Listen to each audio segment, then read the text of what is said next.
Hello, this is RICKY, the YouTube Tech Guy.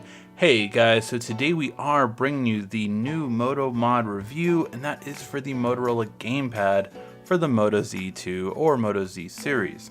Now, this works with the Moto Z2 Force right off the bat, and there are going to be updates for other Moto Zs in the past to also get the ability to work with this. Now, Moto mods are really great because they connect through these connector pins right here, and they allow for a lot of fun stuff, but this one is one of the most interesting to me personally as a gamer.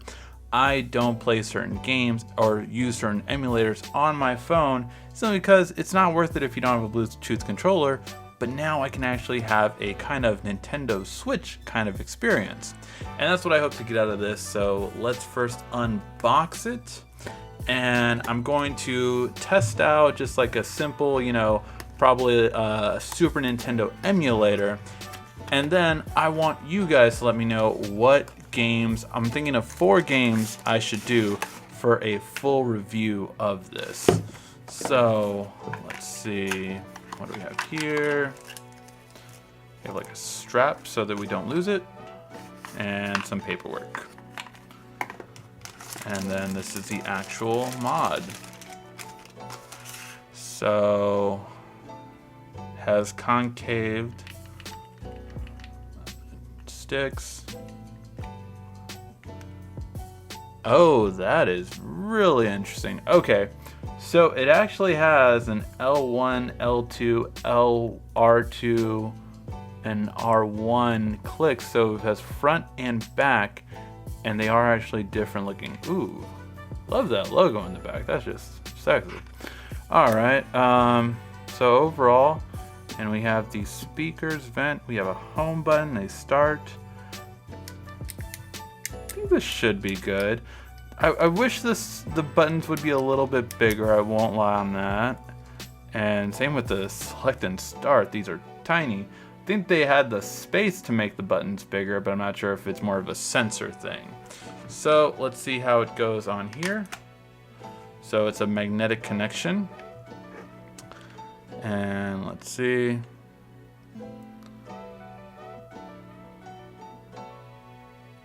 So lights out. Press the home and the X to turn the gamepad lights on or off. Well, let's turn them on.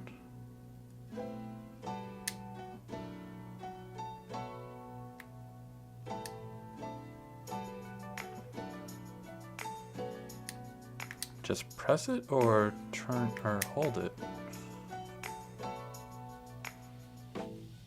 I don't see any lights. Maybe I'm just, or well, it's going on for, actually I did see.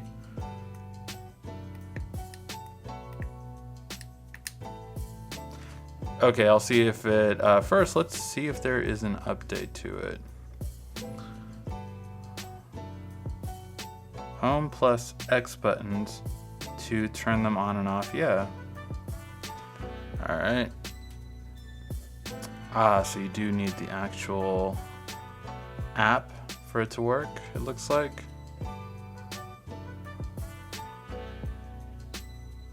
And then one thing I always recommend doing is actually going to about this and see if there's any software update. So this is up to date, that is good.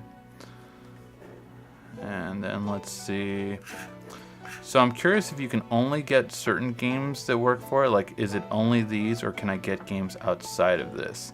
So I'm gonna test out just an emulator to see if it works with it. If not, though, I'll just play probably the racing game just to kind of see. And again, I want your recommendations on which games I should see that works with it. But not a small list here, I would say, but it would just be a bummer if not every single game did work for it. So we'll see. Ooh, even some Telltale games. That was kind of interesting. I wouldn't expect that. All right, so just want to get a good feel of all this list. Hey, Wind Up Night. I remember that game. Did that gaming reviews a long time ago. All right, so good selection in games. So that is the end of it. Did not see any emulators there, if I'm not mistaken. But let's go ahead and see how it works. Alright guys, so after testing out a bunch of games, I will say for emulators, I don't like it for platformers. The gamepad, I just feel that's the one Achilles heel, just because jump is such a thing that you need to do, and this button is just way too small for jumps, I feel like.